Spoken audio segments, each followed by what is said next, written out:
बुढ़ापे की लाठी। रामनाथ जी को शहर में आए अभी 2 साल हुए थे। उनका बेटा सचिन शहर में नौकरी करता था, इसलिए वह अपने पिता को भी शहर ले आया था। सचिन की पत्नी राधिका को रामनाथ जी का उनके साथ रहना पसंद नहीं था। वो चाहती थी कि हम अकेले में मज़े से रहें। इसी बात को लेकर अक्सर घर में कहासुनी होती रहती थी। एक दिन राधिका घर का काम निपटा रही थी, तभी रामनाथ जी के हाथ से एक शीशे का ग्लास गिरकर टूट गया। राधिका को बहुत गुस्सा आया। वह बोली, बाबूजी, आपको दिखाई नहीं देता? मैं सारा दिन घर का काम करती रहती हूँ और आप नुकसान करते रहते हैं। अब कौन ये समेटेगा? राधिका की बात सुनकर रामनाथ जी बोले, बेटी, मैं साफ कर देता हूँ। यह कहकर रामनाथ जी कांच के टुकड़े समेटने लगे। तभी एक कांच उनके पैर में चुभ गया। खून की धारा फूट पड़ी। रामनाथ जी ने किसी तरह कांच का टुकड़ा पैर से निकाला और बहू को आवाज़ दी। राधिका आई और खून देखकर चिल्लाने लगी, ये क्या किया? सारा फर्श गंदा कर दिया। दवा लगाइए इस पर, जाइए अपने कमरे में, मेरा काम और बढ़ा दिया। रामनाथ जी लंगड़ाते हुए अपने कमरे में पहुंच गए। सामने टेबल पर उनकी पत्नी की फोटो रखी हुई थी। उसे देखकर उनकी आंखों में आंसू आ गए। जब वो जिंदा थी तो रामनाथ जी को कभी एक गिलास पानी नहीं लेने देती थी। उनका बहुत ख्याल रखती थी। शाम को जब सचिन घर आया तो राधिका ने उसे सारी बात बता दी। सचिन पापा के कमरे में गया और बोला, पापा, मुझे लगता है आपको यहाँ लाना ही नहीं चाहिए था। आप एक जगह चैन से बैठ नहीं सकते क्या? रामनाथ जी कुछ नहीं बोले, बस चुपचाप बैठे रहे। कुछ देर बड़बड़ाकर सचिन बाहर चला गया। रामनाथ जी कहीं अतीत में खो गए। जब सचिन पैदा हुआ था, उन्होंने पूरे गांव को दावत दी थी। उनकी पत्नी यशोदा ने बहुत लाड़ प्यार से सचिन को पाला। सचिन जब थोड़ा बड़ा हुआ तो रामनाथ जी उसे अपनी साइकिल पर बिठाकर स्कूल छोड़ने जाते थे।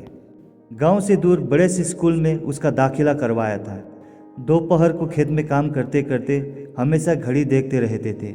जैसे ही सचिन की छुट्टी का समय होता, उससे पहले ही स्कूल के गेट पर पहुंच जाते थे।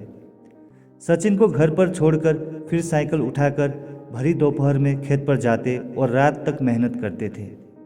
सचिन जब 5वीं 8वीं क्लास में आया तो एक दिन अपने पिता से बोले, पिताजी, आप मुझे स्कूल छोड़ने मत जाया करो। मेरे सारे दोस्त मजाक उड़ाते हैं। आप मुझे एक साइकिल दिलवा दो।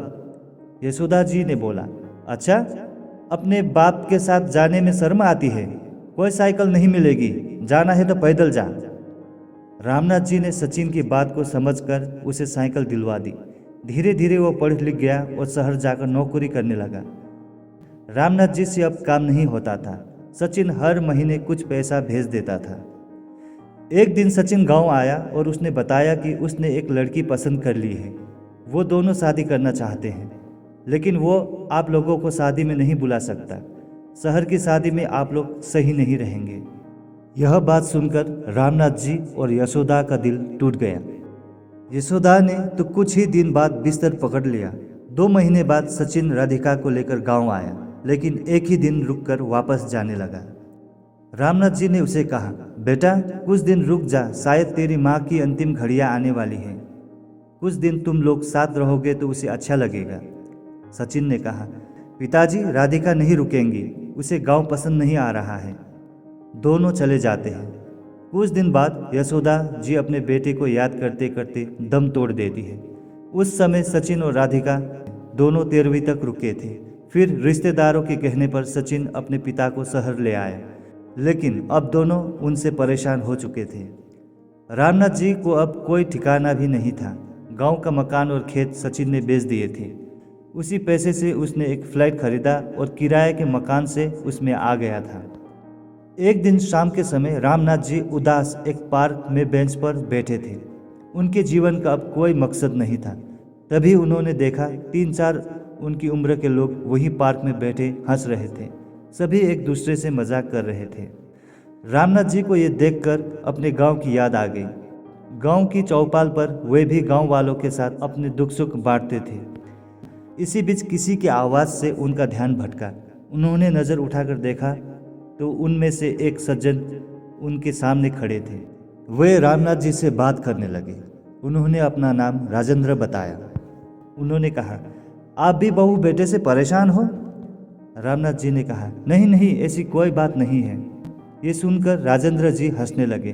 अरे भाई, हमसे कुछ छिपा नहीं है, हम सब भी अपने घर वालों से परेशान थे, लेकिन आज देखो हम कितने मज़े में हैं। यही पास में एक आश्रम है, वही रहते हैं, जो मन में आए वो करते हैं, जहाँ जाना हो जाते हैं। वहाँ बड़े प्यारे से नौजवान हमारी सेवा करते हैं, समय पर खाना मिलता है, साथ ही हंसी खुशी का माहौल रहता है। छोड़े इस उम्र में अपनी बेइज्जती करवाना, आ जाओ हमारे संग। यह सुनकर रामनाथ जी की आंखों में आंसू बहने लगे। राजेंद्र जी ने बाकी सभी को भी बुला लिया। फिर वे रामनाथ जी को आश्रम दिखाने ले गए। वहाँ सब खुशी खुशी रह रहे थे। वहाँ उन्हें कुछ लड़के लड़कियाँ मिले जो वहाँ सेवा करते थे। उन्होंने बहुत प्यार से रामनाथ जी की सारी बात सुनी और उनसे कहा, दादाजी आप हमारे आश्रम में आ जाइए, यहाँ हम आपकी इतनी सेवा करेंगे कि आप अपना दर्द भूल जाएंगे। रामनाथ जी के लिए ये सब बिल्कुल अलग था। गांव में तो ऐसा कुछ नहीं था। अगले दिन वे अपना सामान लेकर घर से चल दिए। उन्होंने सचिन और राधिका को कुछ नहीं बताया और आश्रम पहुंच गए। वहां जाते ही उनका स्वागत हुआ। अब वे वहीं रहते हैं। वहां उन्हें बहुत आदर सम्मान के साथ नाश्ता, खाना और पैसा भी मिलते थे। अब वे भी उस ग्रुप का हिस्सा थे जहां केवल खुशियां बांटी जाती थी।